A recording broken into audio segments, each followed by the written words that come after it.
ফেসবুকে একটা দিদি লিখেছে যে স্বামীর ঘরে থাকুন, দেখবেন অনেকে আপনাকে স্বপ্ন দেখাবে, কিন্তু ডিভোর্স হয়ে গেলে দেখবেন সবাই আপনাকে শুধু ভোগ করার চেষ্টা করবে, কেউ আপনাকে বিয়ে করবে না। 20 মিনিটের দায়িত্ব সবাই নিতে পারে, কিন্তু সারা জীবনের দায়িত্বটা একমাত্র হাজবেন্ড ছাড়া আর কেউ নিতে চায়। দেখুন, জীবনে যদি কাউকে ভালোবাসেন তাহলে তার খারাপ দিকগুলোকেও ভালোবাসবেন, তার ভালো দিকগুলোকেও ভালোবাসবেন। কোনো মানুষ সর্বগুণ সম্পন্ন হয় না, আর নিজের মতো যদি পরিপাটি মানুষ খুঁজতে যান তাহলে সারা জীবন একাই থেকে যাবে।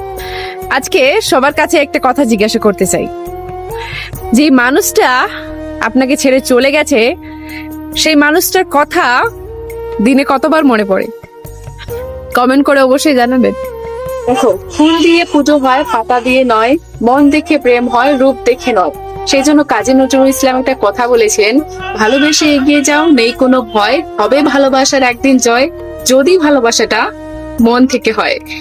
দেখো, একটা কথা বলি, টাকা পয়সা যদি হারিয়ে যায় তাহলে আমরা আবারও কঠোর পরিশ্রম করে টাকা পয়সা ইনকাম করতে পারবো, কিন্তু যদি একবার মান সম্মান আর ইজ্জত হারিয়ে যায় তাহলে আর সেটা কখনো ফিরে পাওয়া যায় না। কেননা মান সম্মান হচ্ছে এমন একটা জিনিস যেটাকে অনেক কঠোর পরিশ্রম আর আপনার ভালো কর্ম করার পরে আপনি পাবেন। সেই জন্য আজকে কিছু দিদি ভাই বা আমার বোন বা আমার বান্ধবীদের কিছু কথা বলতে চাই, যে দেখো, ভিডিও বানাও খুব সুন্দর, আমিও ভিডিও বানাই, কিন্তু কিছু বেশি টাকা ইনকাম করার জন্য বা একটু বেশি ভিউ এর জন্য যাতে ভিডিওতে অশ্লীল কোনো কথাবার্তা বা অশ্লীল কোনো অঙ্গি ভঙ্গি বা ছোট ড্রেস এসব যাতে না হয়।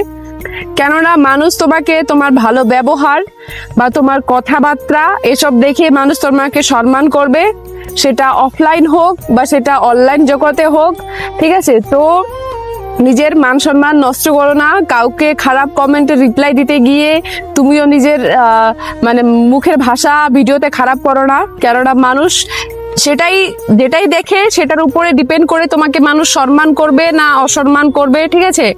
তো এটাই রিকোয়েস্ট ছিল যে কেউ খারাপ কিছু করো না, ঠিক আছে? মান সম্মান আর ইজ্জতটা অনেক বেশি ইম্পর্টেন্ট। তো যদি ভিডিওটা ভালো লাগে তাহলে ভিডিওটা লাইক কমেন্ট শেয়ার করে দিও।